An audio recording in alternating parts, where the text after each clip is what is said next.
A 1969 Ford Mustang Boss 429 sold for $550,000, including the buyer's premium, during the Mecum Harrisburg 2026 auction.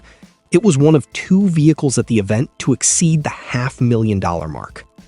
This example underwent a comprehensive restoration completed in 2024 and retains its numbers-matching 429 cubic inch Boss V8, close ratio 4-speed top-loader manual transmission, and original 3.81 Traction-Lok rear axle.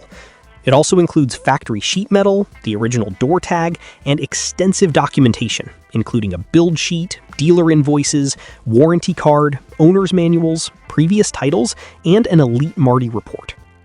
Ford built 1,358 Boss 429 Mustangs for the 1969 and 1970 model years, with 859 produced for 1969.